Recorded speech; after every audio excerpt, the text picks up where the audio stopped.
문학가이고 오스카 와일드라고 하는 이름을 가진 이분이 우화적인 단편이 하나 있는데요. 우화적 단편. 뭔가 단편이지만 애둘러서 우리를 깨우치는 그런 단편인데, 이 단편 이야기는 예수님께서 과거의 은혜를 입혀준 몇 사람을 다시 만나는 이야기. 복음서에 예수님이 만났던 사람들이 있는데, 과거에 만났던 몇 사람을 세월이 한참 지난 뒤에 다시 만나셔서 나누게 되는 이야기. 성경의 이야기인데, 우화적 단편. 예수님이 만난 사람은 첫째는 알코올 중독자를 만났습니다. 그는 거의 폐인이 된 젊은이였습니다. 예수님께서 왜 이런 생활을 하십니까? 이렇게 물었습니다. 왜 이렇게 됐어요? 그러면서 물었던 거예요. 젊은이가 대답합니다. 당신이 내게 절름발이었을 때 나를 일으켜 걷게 만들어 주셨죠. 그러나 걸어 다닌들 무엇을 먹고 살라는 말입니까? 그동안 직업을 구해보았으나 만족한 직업이 하나도 없었습니다. 그래서 제가 이렇게 폐인이 되고 말았습니다. 그런 것이. 다음에는 예수님이 한 여자가 창녀가 되어서 남자들 사이에 희롱당하고 있는 모습을 가서 목격합니다. 예수님이 여자에게 말합니다. 어째서 이런 생활로 되돌아가셨소? 창녀가 말합니다. 당신이 나를 창녀에서 건져 새 사람을 만들어 준 것 같았으나 창녀에서 발을 씻은들 무슨 행복이 있단 말이요. 나는 더욱 고독해서 살 수가 없었기 때문에 다시 창녀의 생활을 시작했다고. 그 후 예수님은 한 불량한 자가 정신없이 이웃과 매질을 하고 있는 장면에 또 목도하게 됩니다. 예수님이 그에게 묻습니다. 이보시오 젊은이, 어째서 이런 생활하고 있어? 불량자가 대답합니다. 나는 당신이 눈을 뜨게 해준 소경이었어. 그러나 눈을 뜨고 무엇을 보라는 거요? 보이는 것이 모두 신경을 돋구고 귀찮고 화나는 세상이 아니요? 결국 나는 화풀이도 하고 마구 치고받고 하는 생활이 나에게 주어진 길이라고 생각하고 이러고 있어. 여러분, 인간이 하나님으로부터 받은 사랑은 참으로 거대합니다. 거대합니다. 우리는 절름발이에서 건강해지거나 창녀에서 구원받았거나 소경이 눈을 뜨는 그 이상의 큰 은혜를 우리는 다 입고 살아가고 있습니다. 그런데 그런 놀라운 은혜를 받고 살지만, 예수 믿고 새 사람 되고 변화받아 살지만, 그러나 많은 사람들은 감사를 모르고 산다는 것입니다. 이전에 주님의 은혜를 오래 기억하지 못하기 때문에. 은혜의 사건, 놀라운 구원의 사건, 하나님의 놀라운 그런 은혜의 일들을 처음에 경험할 때는 얼마나 행복해요? 얼마나 감사해요? 새 사람 되게 하셨으니. 그런데 대부분의 사람들이 그것을 쭉 밀고 가지를 못해요.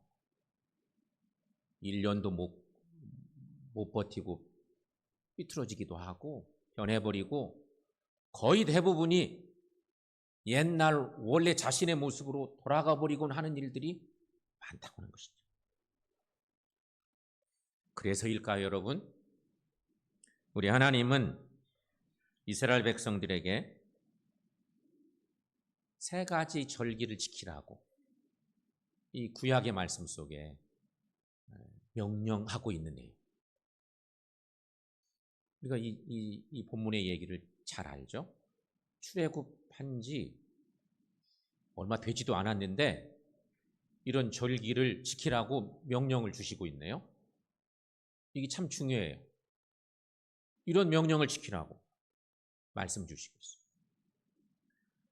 세 가지 절기는 이런 것입니다. 성경 말씀 속에서 다시 한번 확인해 볼 건데, 첫 번째 절기는 무교절이었습니다.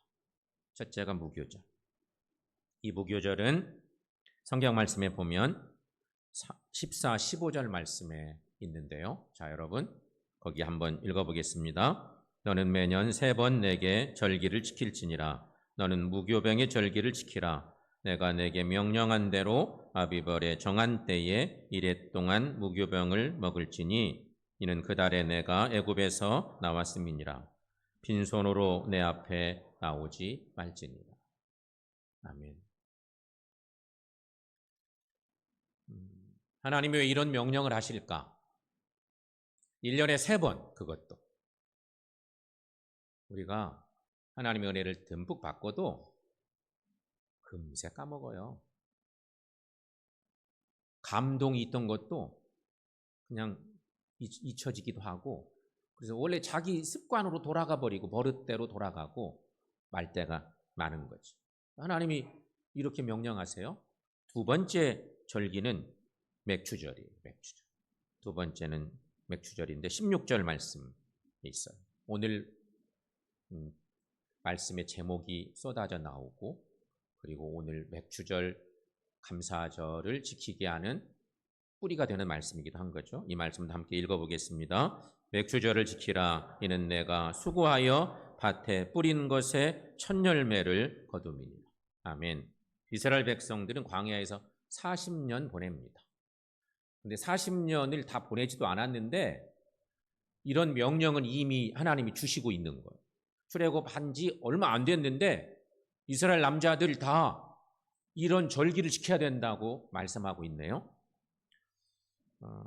이스라엘 백성들이 가나안 40년 생활을 하고, 그리고 가나안 땅에 들어가서 처음 정착 생활을 하게 되었을 때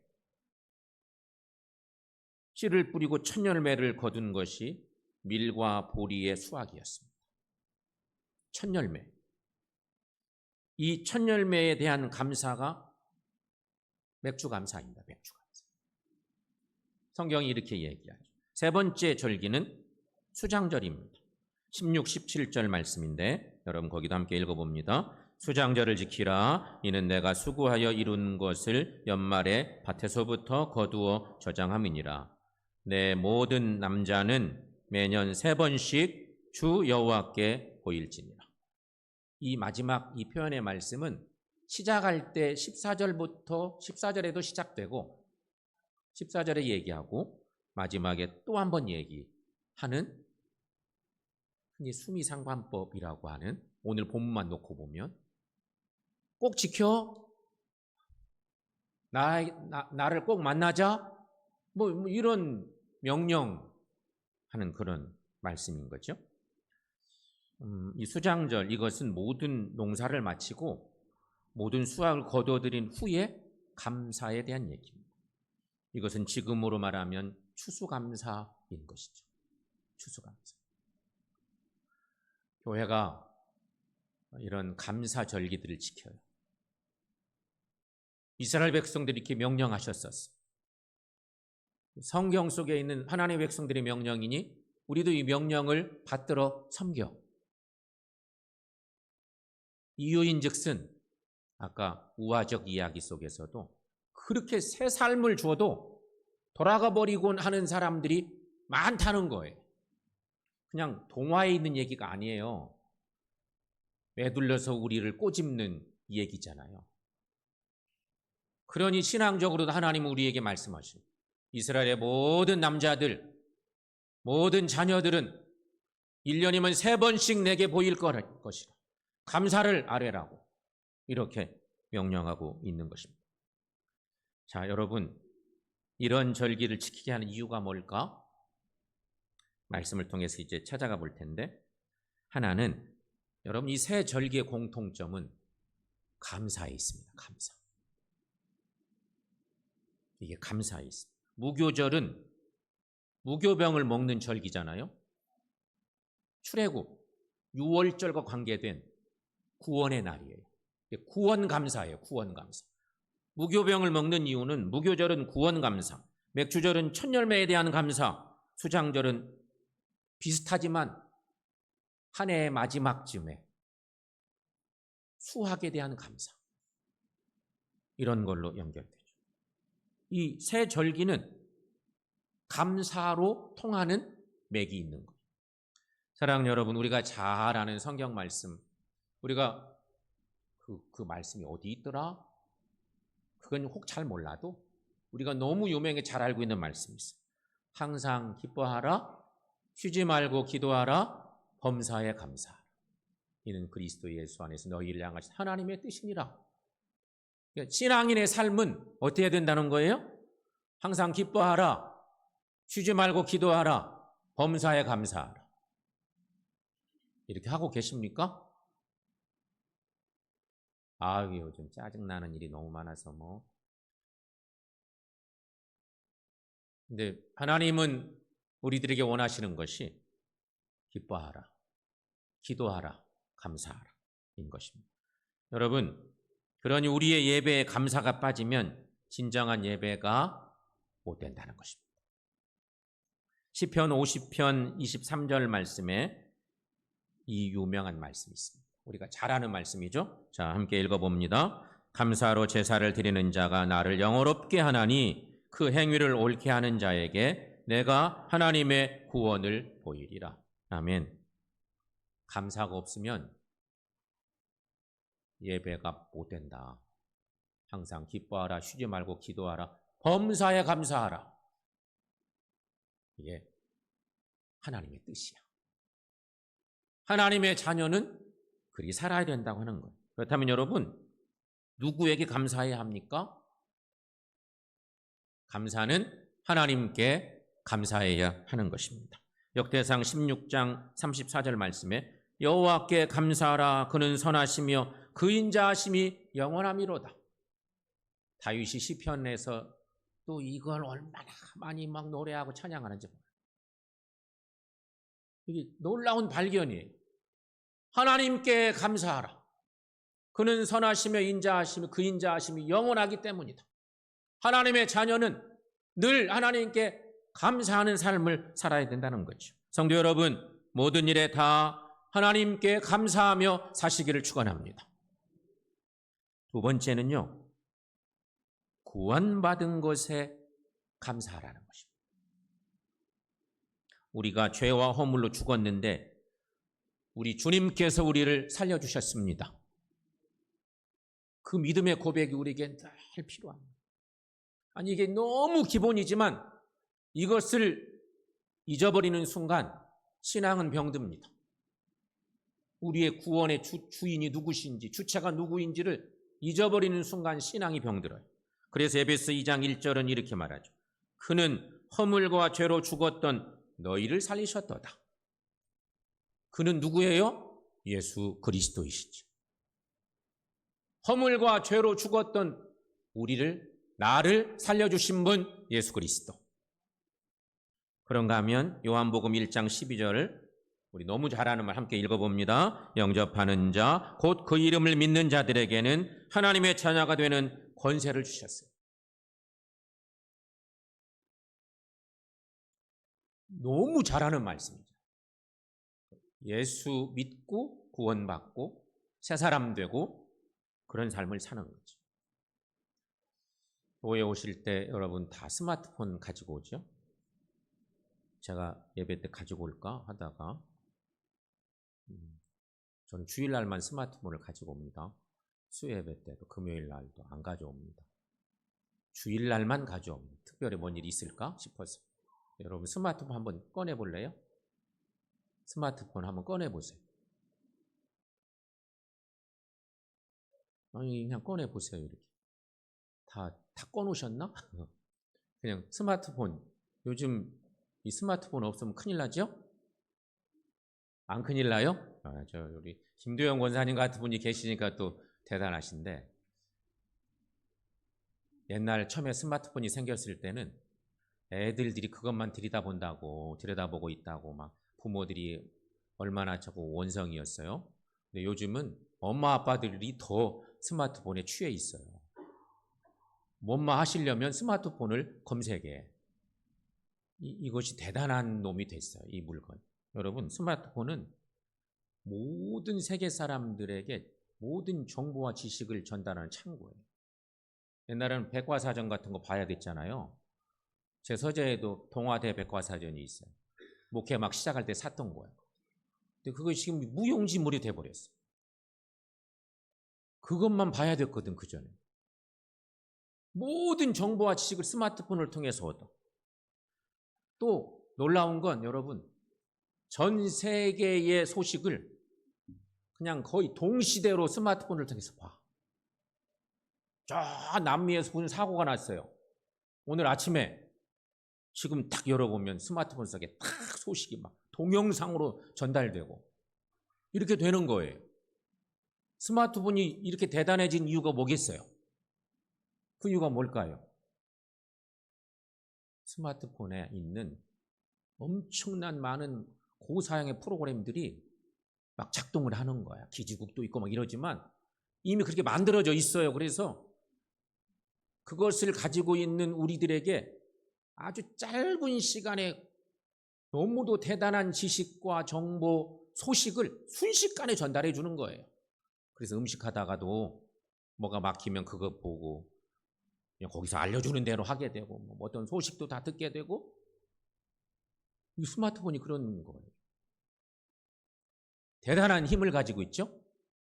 그렇다면 여러분, 스마트폰하고 거의 똑같은 영적으로 생각하면 이 성경책,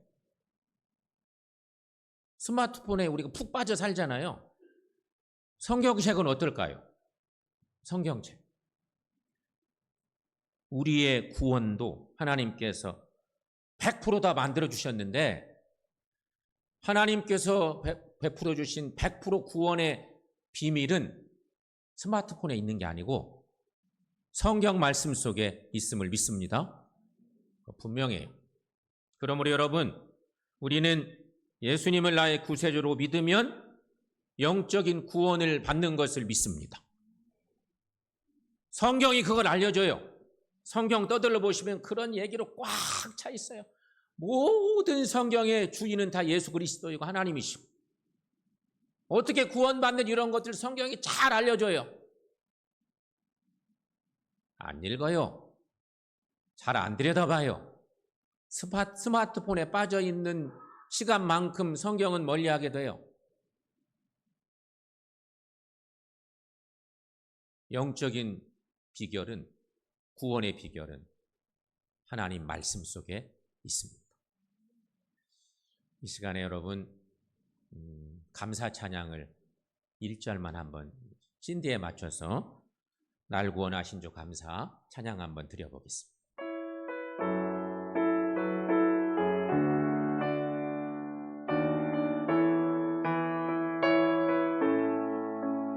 날 구원하신 주 감사, 모든 것 주심 감사, 지난 추억이 내 감사, 주 내 곁에 계시네.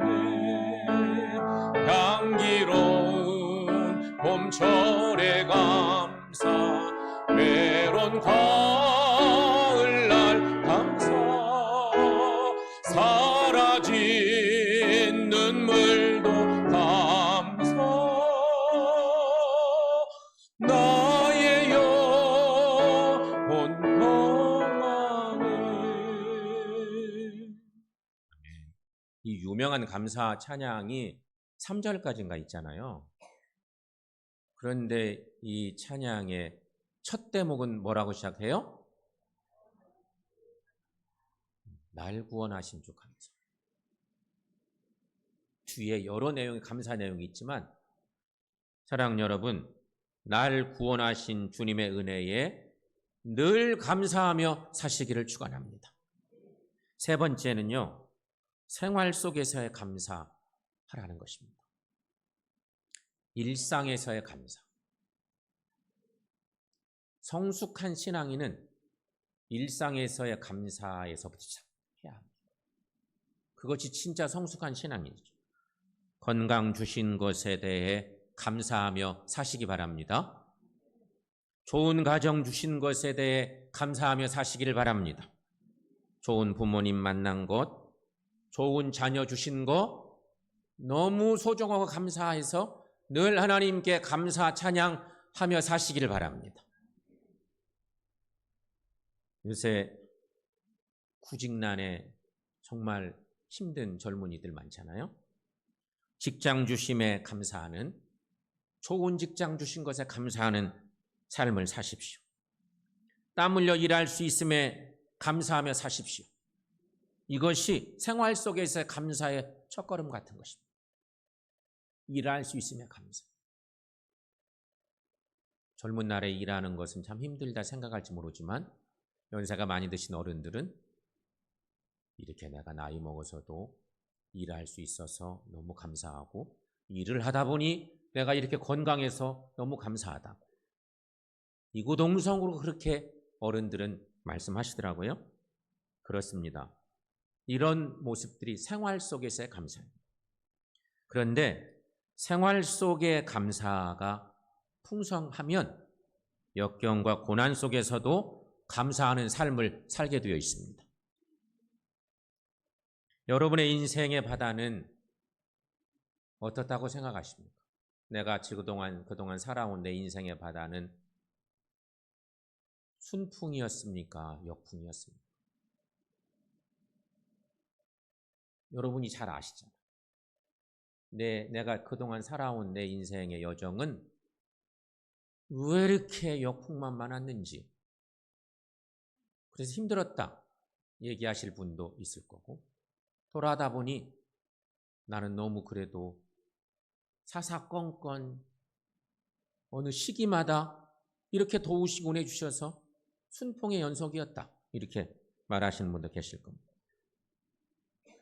여러분 한번 돌아보세요. 그리고 혹시 여러분 그동안 살아오시면서 죽을 뻔한 적 있으십니까? 어때요? 나 지난번에 죽다 살아났어. 뭐 이런 일들 있잖아요. 그런 일을 경험하면 사람이 좀 달라질 수 있거든. 근데 계속 잘 안 가요. 계속 가기가 어려워. 그때는 막 내가 진짜 새롭게 살라 한다 이렇게 하다가도 잊어버리는 경우가 태반이에요. 저도 평탄한 삶을 살았던 것 같아요. 시골에서 태어나서 대학 가는 것이 참 어려운 거거든요. 산골에서 사니까. 우리 형제 중에 저만 대학을 다녔어요.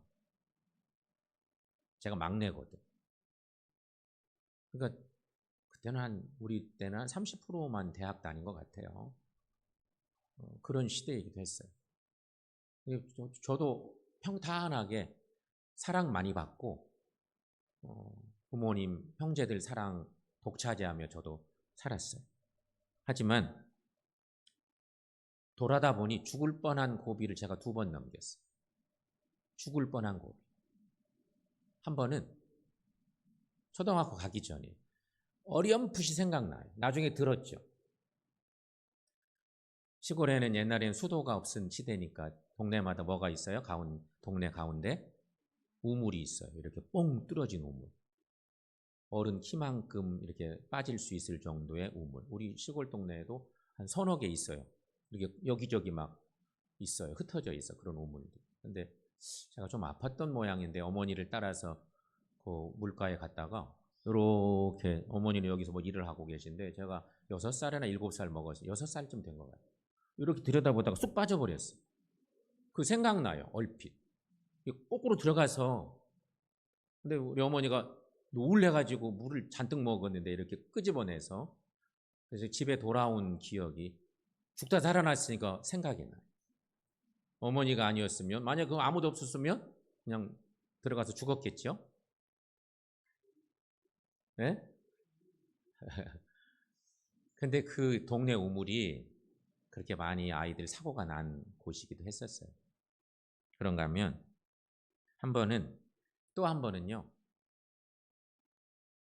대학 다닐 때 군대 다녀와서 복학해서 3학년인지 4학년인지 생각이 잘 안 나는데 명절을 마치고 갈 길이 없어 학교로 돌아갈 길. 그래서 어찌어찌해서 관광버스를 타고 정말 고생고생하면서 학교로 돌아가는 길인데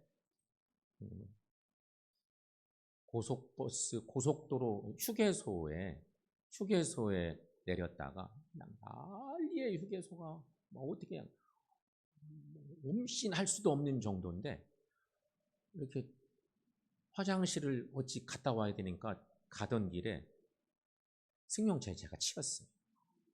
상당히 차가 빨리 달려와서 휴게소 이 통로인데 어둑어둑하고 뭐 그런 시간인데 탁 쳤는데 제가 날아가서 통 떨어졌어요. 이렇게. 근데 엉덩이하고 팔꿈치로만 떨어져서 엉덩이 좀 다치고 팔꿈치가 이렇게 나가고 그랬어요. 톡 떨어졌어요. 근데 순간 이거 죽는구나 싶었어요. 갑자기 탁 쳐서 날아가도 저만큼 뚝 떨어졌으니까. 근데 누가 받아서 놓은 것처럼 이게 확 내동그래지지 않고 이렇게 툭 떨어진 거예요. 팔꿈치 이렇게 딱 짚어도 여기가 지금도 상처가 있어요. 근데 그 순간 제 머릿속이 뜨거워져요. 여러분 그런 경험 해보셨어요? 머릿속이 막 갑자기 뜨거워지고 이러다 죽나 싶은데 순간 머릿속에 필름이 돌아가요. 뭐가 막 돌아가는 거야. 우리 아버지 어머니 사진도 막 얼굴도 지나가고 가족들이 막 지나가요. 이런 곳이 다 있구나.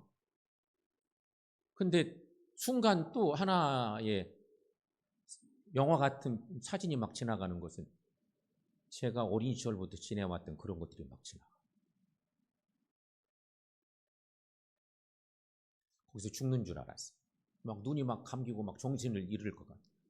어찌어찌 하다가 깨어나가지고 결국 뭐 멀쩡해졌어요. 여기 막 다쳤지만. 그리고 이제 학교 돌아가서 한 달 동안은 제가 잘 움직이는 것도 좀 조심하고 이런 적이 있는데 그때 제 기억이 놀랍죠? 탁 부딪히는 순간 이게 머리가 막 뜨거워지고 죽을 것 같으니까 막 뭐가 막 필름이 돌면서 영상이 막 나타나요. 가장 먼저는 아버지 어머니 형제들 막 이게 막 사진으로 보이고 제 지나온 삶의 그런 것들이 막 보여져요. 여러분 생활 속에서 감사, 이 감사가 늘 있는 사람은 역경이 닥쳐와도 감사할 수 있는 것입니다. 사랑 여러분, 오늘은 맥주감사주일입니다. 맥주절은 하나님께 첫 열매로 감사를 드리는 절기입니다. 오늘 본문 16절 말씀을 다시 한번 읽어보겠습니다. 맥주절을 지키라. 이는 내가 수고하여 밭에 뿌린 것에 첫 열매를 거둠이니라. 아멘. 맥주절을 하나님이 왜 지키게 하셨을까요?